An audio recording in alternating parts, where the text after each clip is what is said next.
Digel kêmbûna bayê panzînê encûmenê parêzgeha Duhokê biryar da kiriya hadnoçûnê bû navxwe û derbihête kêmkirin.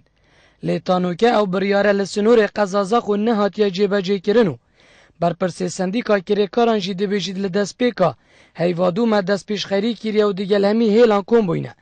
Da ku biha bihêne kêmkirin lê çavê me jî li cêbecêkirinê jilayê şofêran be. Roja sey heyvadû me kombîna ger berpirsê hemî hêla kir. Em komkirin verî amada bûna vegwaz nazaxo. Em gel we pêkhatin ku ev seirê te bên xwarê wekî hêlê navxoyê em ê bêjin û yê ji derve.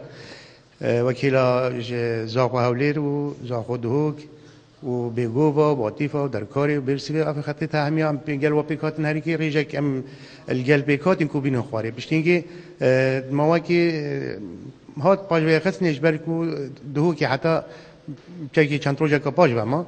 Qaymaqamiya Zaxo jî didite diyarkirin ku şînî em bi vê çendê hatîne agihdarkirin ji layê encûmenê parêzgehê ve û ji bo vê çendê jî dê dest bi kombûnakîn digel hemî hêlên hadnoçûnê da ku biha li sînorê Qezaza xwe jî bihêne kêmkirin.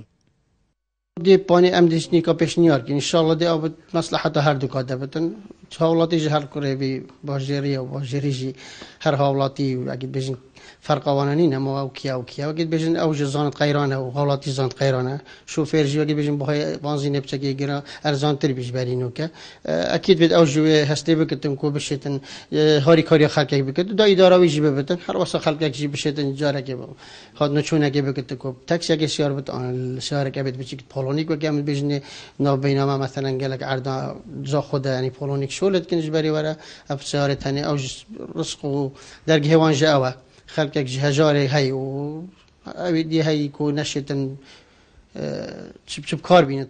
لدمه بلندبونا بهای پانزین همی هیلن هاد نوچونه ین نافخویی درفه.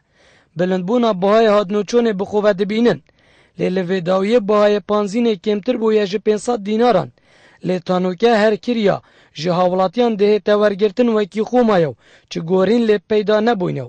بریارا جواتا پارزگه جی نهاتیا جیبه جی کرن. لهیلن سر به قزازا خوفو. جهن شولجی جی دبیجن شینی امده. دست به کمبونان کنج بو کم کرنا بهای هاد نوچونه. زیروانگولی با دینان ساد